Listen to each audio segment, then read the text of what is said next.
So today we're going to be talking about muscle growth or hypertrophy. And this is incredibly important because muscle allows us to do every action of our day. So if you can imagine going upstairs, doing the dishes, walking anywhere, you need muscle fiber size and strength. And unfortunately, muscle fibers are greedy guys.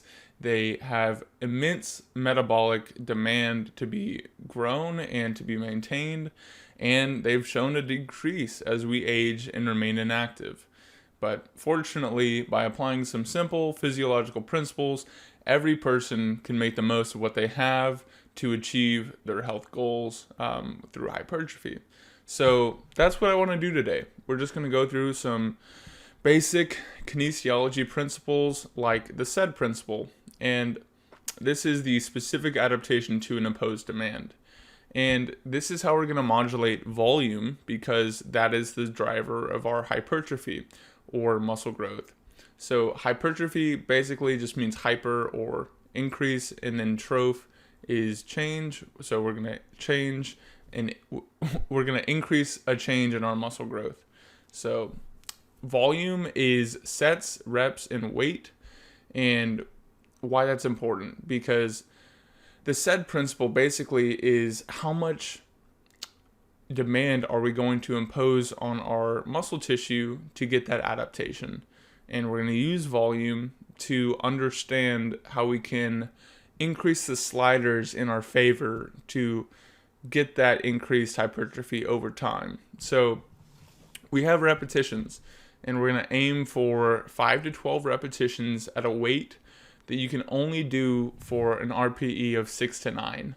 And we're going to unpack that a little bit, because repetitions, really you can be gaining hypertrophy with a very large bandwidth. You could be doing 20 repetitions and still be imposing a demand for an adaptation, right? But if you only do one repetition, like a 1 rep max deadlift, you're getting strength, but theoretically you are also adapting hypertrophy. The reason I say 5 to 12 repetitions is because that's kind of like the Goldilocks zone of optimal muscle growth hypertrophy, because you can add weight and you can also add volume very quickly at that rep range. So yeah, in RPE I mentioned earlier, and that's a very important concept to understand. So an RPE of 9 would mean this is out of 10, so it's rating a perceived exertion. So an RPE 9 would mean that once you complete your set, you can only do one additional repetition. And the reason this is important is because the SAID principle, so that demand we're imposing to get to get that adaptation, is it needs to be sufficiently intense, because if it's not, our body's not going to care. It's going to be like, okay, well, you're doing that over there, and as long as it's, reasonable, then we won't simulate the growth that we need to adapt to that stimulus, if that makes sense. So an RPE of 9 is very difficult, and I would recommend a bandwidth of 6 to 9, so that once you're doing an RPE of 6, you could do 4 additional reps, which in my opinion, I like to train in like 8 to 9 RPE, which is very difficult. But especially if you're new, focus on actually just getting that motor program, the perfect form of the exercise that you're performing before you go increase to RPE 9. But an RPE of 3, which would mean that you can do a 1 set for, you'd have 7 additional repetitions once you finish that set. And I don't think that's sufficiently intense to impose that demand. So how many sets should we be doing anyways? So the literature is kind of shaky on this, but I think a good bandwidth is 10 to 30 repetitions per muscle each week. And this should be sufficient volume to impose that demand of muscle growth. And how much weight should we be doing? So if you're a beginner, please do not throw on 315 on the deadlift because someone next to you is doing 405. Focus on yourself and meet yourself where you're at, and don't ego lift, because this is about longevity and increasing the amount of stimulus to adapt your muscle tissue over a very long time. It's not about, ego lifting and getting injured, and we just don't want that. So pick a weight that you can do confidently, and if you're very new, just increase the intensity very slowly, because you'll get there. And for sure, man, you just gotta be very intentional about your dosage, because we don't want to get injured. And then the last thing, which is frequency. So volume is the primary driver of hypertrophy, and if we're not getting sufficient repetitions, we might consider adding another day. So Board et al. Found that 2 to 3 days per week per muscle group can provide sufficient stimulus for hypertrophy. Personally, I do a 4-week or 4-day week split. So that has Monday, Tuesday, I would be doing upper lower, and then Thursday, Friday, I would be doing upper lower. So that means I'm hitting each muscle group twice a week. And this is the definition of enough stimulus. Hitting each muscle group twice a week is optimal. And if you don't have the time for that, you could do full body twice a week.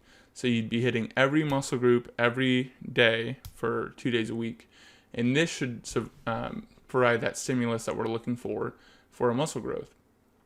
And so putting that into a summary, what are the principles that I would recommend for muscle growth? I would say 2 to 3 days per week of 5 to 12 repetitions with 2 to 3 sets per exercise for 10 to 30 sets total per muscle group per week. And increase your weight slowly, especially if you're new. Focus on learning the correct movement patterns before loading them. And if you need to hire a trainer or a friend who knows the way in the gym, then do that. But don't ego lift. Don't try to do it. Don't try to protect your ego, because this is about learning and getting things right so we can train for longevity. And when you go to the gym, don't look at what other people are doing. Focus on yourself. Most people are concerned with their own lifting, their own training anyways. So just, you get the point. And the next thing is to prioritize multi-joint exercises. So this is like squat variations, pulling variations, and pushing variations. And why I say variation and not barbell or dumbbell or machine is because they're the same thing.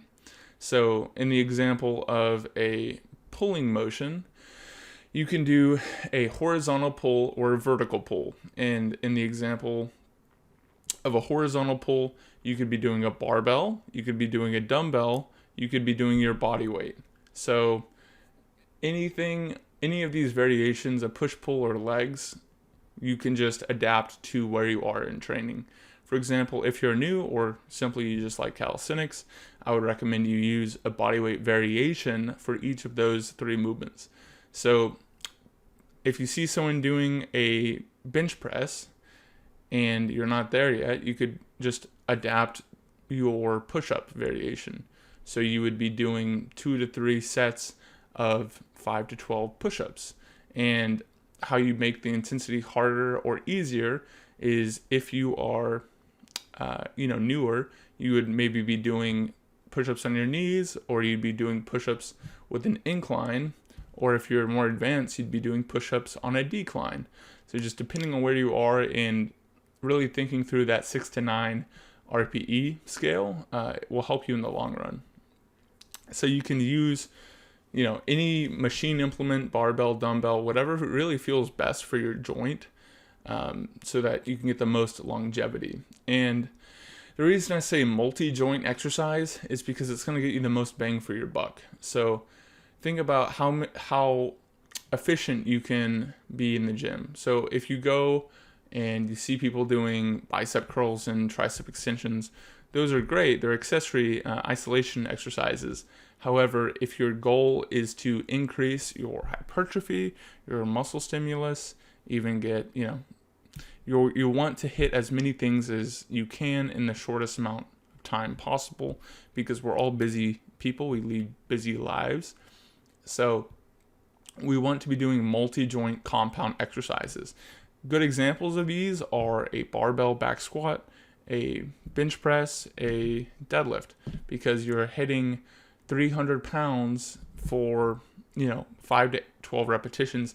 That's going to stimulate way more hypertrophy than if you go to the gym and you do 5 sets of 12 barbell bicep curls, because in one exercise you're stimulating a handful of muscles in your shoulder, your arm, your forearm, your hands. So those are quite a lot of muscles, but in comparison to like a pull-up where you're hitting your back, you're hitting your biceps, your hands, your forearms, you get the point. So we're going to do big compound exercises first before we do our isolation exercises. So why should you care about all of this? Why should you care to increase your muscle mass? This is a really important question to answer, because if you don't know why you're doing something, you're likely to not do it in the future. So the first reason is health.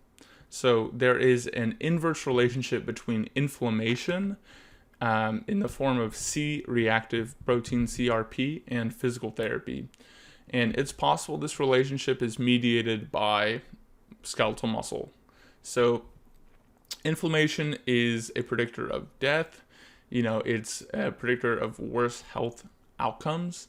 And the more we can do to prevent increased inflammation, the better off we're going to be. So if you want to decrease your inflammation, increase your physical activity, increase your muscle mass, that's the first correlation that I'll point out. The other thing is aging and strength. So muscle mass, unfortunately, is a very greedy and expensive tissue.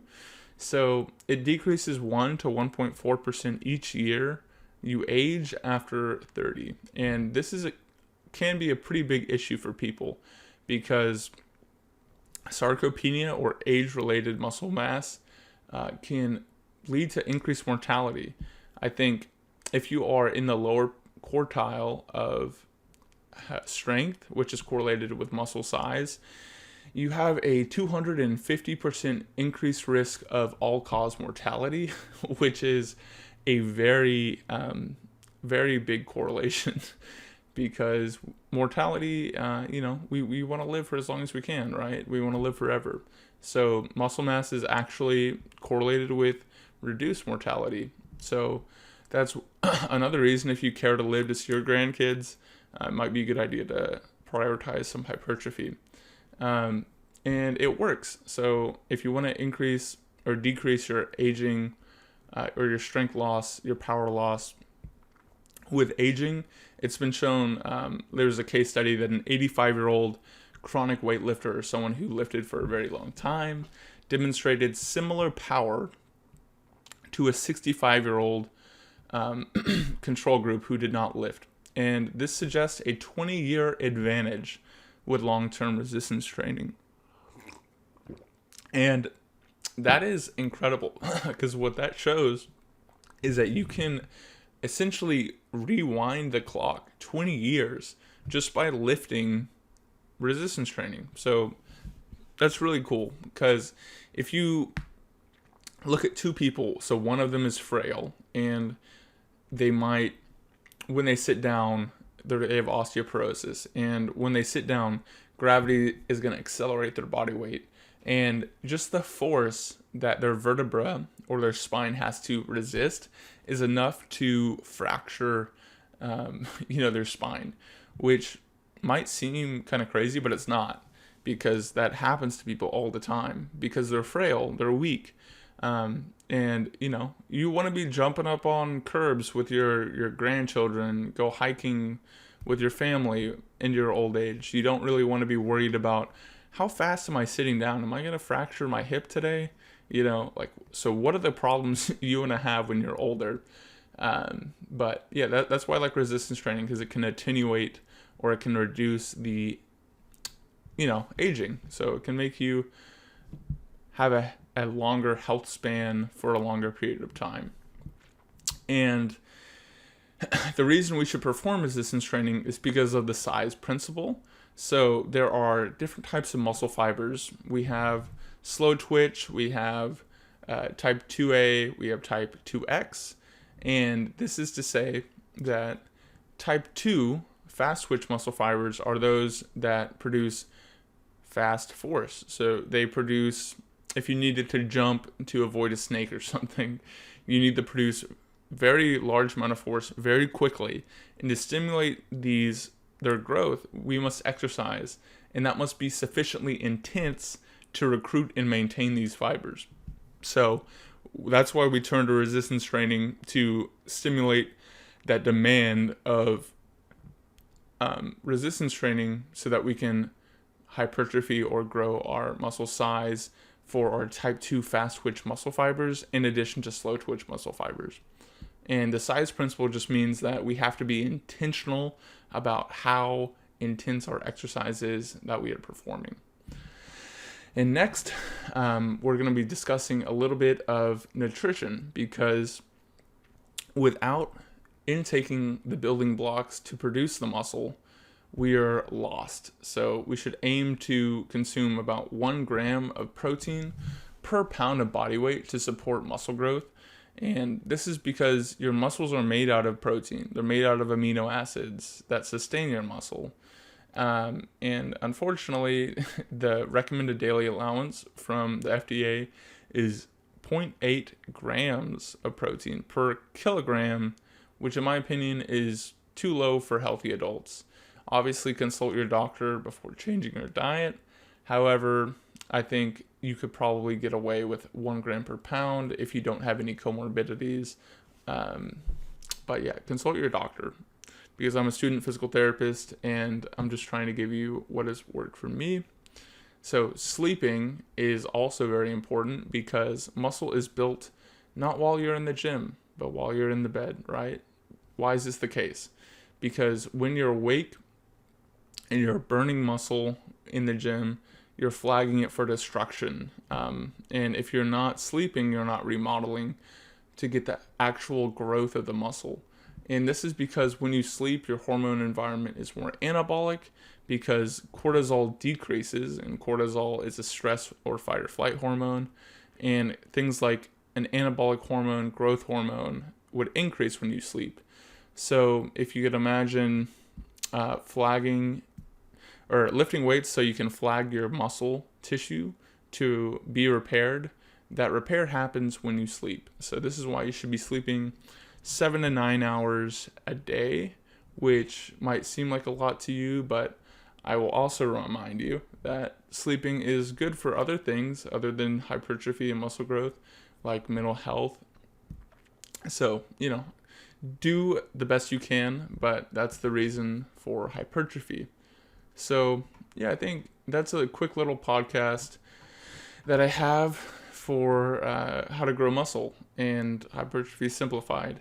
I know I left a lot of things out because this is a very complex subject, but I think in the future we will do, we'll round out the discussion a little more. But this is what I have for y'all today, and if you enjoyed it, please like, follow, share this podcast on whatever platform you're listening on, and I'll see you in the next one. Peace.